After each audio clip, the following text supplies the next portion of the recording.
Last time, we left Dante and Virgil, heading down to the shores of the infamous river Styx that moats the ungodly city of Dis, the old underworld city that encloses the final circles of the Inferno.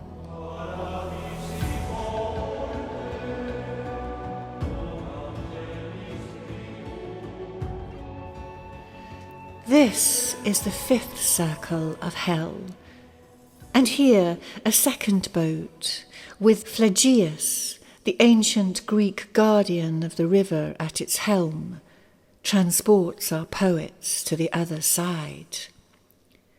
Tormented souls and evil creatures await them amidst the gurgling waters, and they try to capsize the boat as it makes its way across. These are the souls of the wrathful, trapped in perpetual anger, totally unable to see the other's point of view, or to move beyond their righteousness and their absolute belief in the faults of the other side. And they forever hit and bite and scratch and fight each other above the surface of the water, whilst the slothful lie underneath like listless eels, and they cannot rise up because they were too lazy in life. Dante sees Filippo Argenti thrashing about here, the harsh Florentine politician who confiscated all his property after his exile. Now the river and the fiery walls of the dark city beyond have one sole purpose, not, as we might imagine, to keep the doomed inside, but to keep God out. The good, the true, and the beautiful have no place here.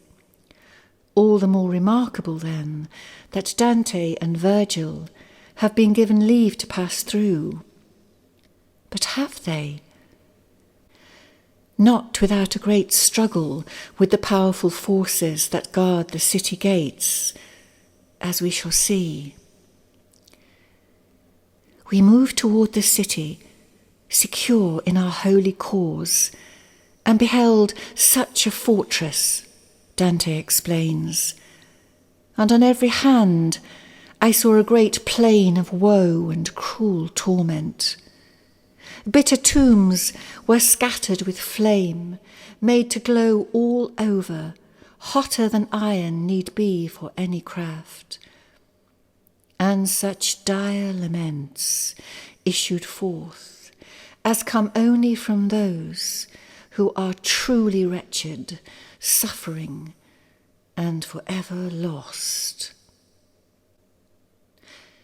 Now the Jungian Helen Luke says the gateway to the city is of monumental significance. For here our poets must attempt to pass over from the personal unconscious into that which is collective and universal. And in order to pass through, Dante must surrender to forces greater and beyond himself. This is the point in the mythological idiom, in a rites of passage initiation, where the hero undergoes a symbolic death, in order that a new, mature version of him or herself can emerge. But it is not easy. In the ancient Sumerian myth, the descent of Inanna to the underworld, a beautiful goddess descends down a deep flight of steps, guarded at 7 points by impenetrable gates. And in order to pass through, she is required to discard an item of her royal attire.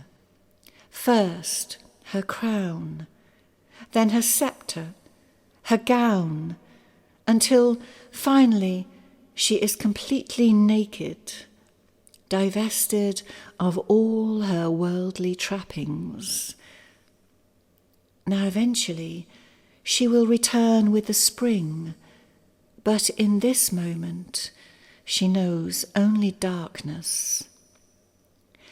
Dante and Virgil's descent into the Inferno echoes this archetypal pattern, nowhere more arrestingly than at the gates of the city of Dis. The guardians here are the Furies, Alecto, Megara, and Tisiphone, representing anger, jealousy, and vengeance. And suddenly Dante is on his own. Even Virgil now is powerless to help him. The Furies will allow only him to pass through, and they taunt Dante, telling him to go back, that he will never get through. And for a while he believes Virgil has deserted him, betrayed him, that he is all alone. And so he is in this terrible moment. The Furies then call for Medusa, the higher guardian here, who turns men to stone at a single glance. "Let Medusa come," they cry out wildly. "Let Medusa come." And she comes in all her terrible fury, and she casts her cold eyes upon our quivering poet, frozen now in fear before her, like so many before him. But Virgil, ever faithful, is quick to protect Dante, and he shades his eyes from the Gorgon's deadly glare. Then all at once, and by the grace of God it seems, an angel appears, radiant and white and pure, amidst the fiery wastes.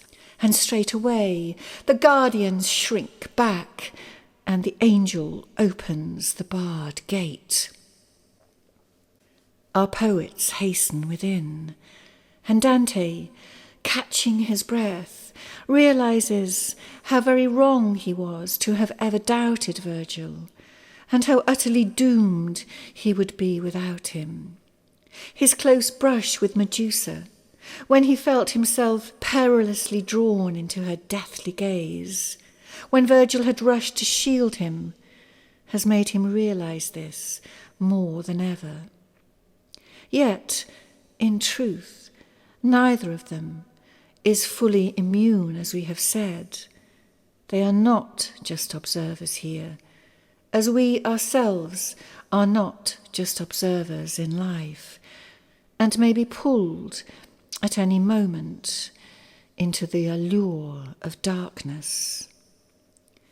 There will be a moment in the 8th circle, because it becomes more and more powerful and more dangerous as they descend, when Dante will again find himself becoming mesmerized by 2 warring souls, and once more Virgil will need to step in. But for the moment they are back on track, so to speak, with trust strengthened, ready to see what must now be seen. Well, soon they come down to the realm of the heretics, and the 3 tight circles of the violent, that house the souls of those who in life strayed further from the light than those above. In circle 6, they discover the Greek materialist Epicurus, who proposed a world without meaning, where the soul was extinguished with the body, where the afterlife did not exist. Foundational ideas that led directly to the creation of scientific materialism, to a mechanistic model of humanity, to the separation of God and nature, body and mind, even to the splitting of the atom, arrogance, one might say, by which our world has been led astray. It may well be, of course, that neither Epicurus nor even Dante could have imagined where these ideas might lead. But in Dante's Inferno, Epicurus and his fellow materialists are forever imprisoned in red-hot tombs. Downward now to the seventh circle, to the 3 rings of violence. Violence against neighbours, against self, and against God and nature. And straight away they encounter the infamous and tragic Minotaur from Greek mythology, who guards this next realm, and he charges at them, but the 2 somehow manage to escape. The first ring houses the souls of murderers, war makers, plunderers and tyrants, who are immersed in the boiling waters of the Phlegethon, a river of thick blood and fire, and centaurs, commanded by Chiron, patrol its shores, and they fire arrows at any who try to climb free. Well, next they come down to those who have killed themselves, and for their sins they have been transformed into gnarled old trees. Humankind is not separate from nature, suggests Paul Krauss in his essay on the Inferno, and the suicide of man has consequences for the rest of creation. Hence, all violence perpetrated against the self ripples out throughout creation in unforeseen and devastating ways.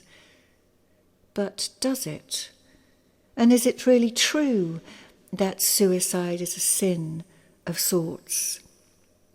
Later, in the Purgatorio, we will see Dante position the ancient Roman Stoic Cato as guardian of the mountain, a soul who killed himself rather than submit to the tyranny of a corrupt regime, and whose soul is now assured of salvation, like all the rest who make it to the shores of that island.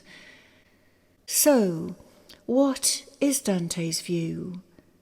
How can he say one thing and then another? Questions are clearly raised for our own contemplation, and maybe this is Dante's intention. In the 3rd ring below, the poets meet those who have been violent toward God and toward nature. Part of the fall in the Christian tradition, writes Krauss, is man's estrangement and separation from creation.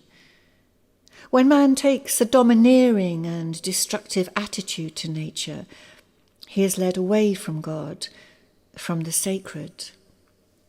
Krauss cites St. Paul. Creation groans for its restoration, he says. And this implies that nature will be re-sanctified only when humankind restores its stewarding relation to the creative world, when we remember, we might add, what indigenous peoples have never forgotten. What we do to the web, we do to ourselves. With much food for thought, then, our poets pass on as they must, and very soon they hear the sounds of the waterfall that plunges over the great cliff into the 8th circle of the fraudulent below.